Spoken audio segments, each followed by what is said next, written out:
Govada sugar ఫ్యాక్టరీలోని శుక్రవారం నాడు కార్మికులు తన బకాయిలు చెల్లించాలని చెప్పేసి సంవత్సరం పాటు రిటైర్ అయిన గ్రాడ్యుయేటీ పెన్షన్ ఇవ్వలేదని చెప్పేసి ఇవన్నీ కూడా చెల్లించాలని చెప్పేసి షుగర్ ఫ్యాక్టరీలో కార్మికులు చేస్తున్నటువంటి పోరాటం ఏదైతే ఉందో దానికి సిపిఎం పార్టీ సంపూర్ణమైనటువంటి మద్దతు అటువంటిది ఇస్తూ ఉంది.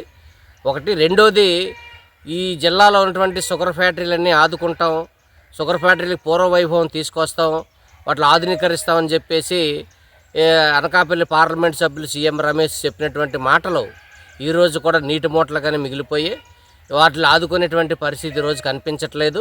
సీఎం రమేష్ రైతులను మోసం చేసి ఓట్లు వేయించుకున్నాడు అనేటువంటిది స్పష్టంగా ఈరోజు రైతులకి అర్థమవుతూ ఉంది. రెండవది, ఈ జిల్లాలో ఉన్నటువంటి ఏటుకొప్పాక, తాండవ, తుంపాల షుగర్ ఫ్యాక్టరీలు పూర్తిగా మూతపడ్డాయి. ఉన్నటువంటి sugar factory Govada sugar factory ఒకటే ఉంది.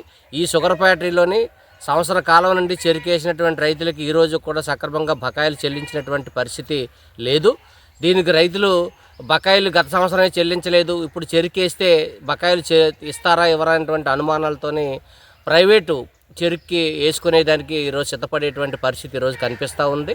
కాబట్టి షుగర్ ఫ్యాక్టరీ యాజమాన్యం కానీ ఈ ప్రభుత్వం కానీ పాలక వర్గాలకు కానీ రైతుల పట్ల చిత్తశుద్ధిగా లేదనేటువంటిది మనకు స్పష్టమవుతుంది. మూడోది, షుగర్ ఫ్యాక్టరీ అనేటువంటిది నవంబరు 2 లాస్ట్ వీక్లో కానీ డిసెంబరు 2వ వారంలో కానీ ఫ్యాక్టరీ నడుస్తుండేది. కానీ అటువంటి ఫ్యాక్టరీ జనవరి వచ్చినా కానీ ఈ రోజు వరకు ఫ్యాక్టరీ క్రషింగ్ అటువంటిది ఆడలేదు. రైతులకి దీని మీద అనుమానాలు అటువంటివి వ్యక్తమవుతూ ఉన్నాయి. అందుకని అనుమానాలు నివృత్తి చేసి వాళ్ళ సమస్యలు పరిష్కారం చేయవలసినటువంటి యాజమాన్యం స్పష్టంగా లేదు. అందుకని వాళ్ళకి స్పష్టత ఇచ్చి రైతు కార్మికుల సమస్యలు పరిష్కారం చేయాలని చెప్పేసి మేము డిమాండ్ చేస్తూ ఉన్నాం. నాలుగోది, ఈరోజు కార్మికులు రాత్రి 9 గంటల వరకు అక్కడ నిరసన తెలియజేసి మా బకాయిలు చెల్లించండి, సంక్రాంతి వచ్చింది, పండగ వచ్చింది, మేము కూడా కార్మికులను కష్టపడి బతికేటువంటి వాళ్ళని, జీతాల మీద బతికేటువంటి వాళ్ళు, మా సమస్యలు పరిష్కారం చేయండి అని చెబితే ఈరోజు వరకు ఈ టైం వరకు వాళ్ళకి స్పష్టమైనటువంటి హామీ ఇచ్చినటువంటి పరిస్థితి లేదు. ఎండీ లేచి వెళ్ళిపోవడం అటువంటి జరిగింది. రాత్రి ఎవరితో వస్తామని చెప్పేసి ఎవరితో మాట్లాడతారని చెప్పేసి మేము అడుగుతా ఉన్నాం. షుగర్ ఫ్యాక్టరీ కార్మికులు వాళ్ళ కష్టాల మీద బతికినటువంటి రైతు కార్మికులు కష్టాల మీద నడుస్తున్నటువంటి షుగర్ ఫ్యాక్టరీ వాళ్ళ జీతాలు చెల్లించుకుంటా, వాళ్ళ బకాయిలు చెల్లించుకుంటా నాటకాలు ఆడుతున్నారని చెప్పేసి మేము అడుగుతా ఉన్నాం.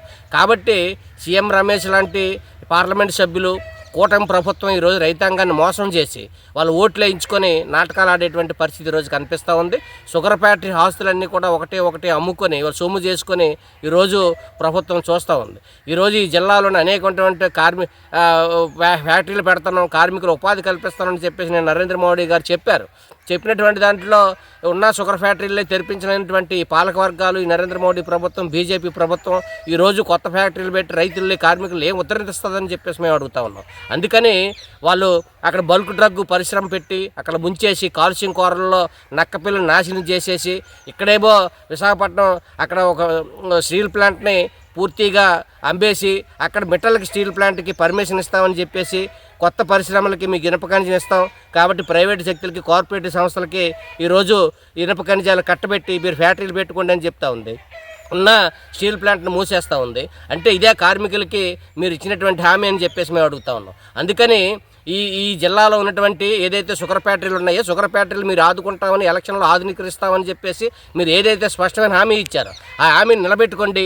ఆ హామీని నిలబెట్టుకోకపోతే మీకు గ్రామాల్లో తిరిగేటువంటి పరిస్థితి కూడా ఉండదు. రైతులు పుట్టగతులు లేకుండా మేము చేస్తారు, రైతులు తరిమి కొడతారని చెప్పేసి సీఎం రమేష్కి మేము హెచ్చరిక చేయదలుచుకున్నాం. అందుకని ఏదైతే గోవాడ షుగర్ ఫ్యాక్టరీలో ఆందోళన జరుగుతుందో ఆ కార్మికుల బకాయిలు వెంటనే చెల్లించి వాళ్ళ పండుగలు చేసుకునే విధంగా వాళ్ళ సహకారం అందించాలని చెప్పేసి మేము కోరుతా ఉన్నాం. దీంతో పాటు రైతుల బకాయిలు ఉన్నాయి, రైతుల బకాయిలు చెల్లించి వాళ్ళకి స్పష్టమైన హామీ ఇచ్చి ఈ సంవత్సరం క్రషింగ్ పూర్తిగా నడిపి రైతులు ఆదుకోకపోతే మేము పెద్ద ఎత్తున ఉద్యమం చేపడతామని చెప్పేసి ఈ ప్రభుత్వానికి, పాలక వర్గాలకి, సీఎం రమేష్కి మేము హెచ్చరిక తెలియజేస్తా ఉన్నాం.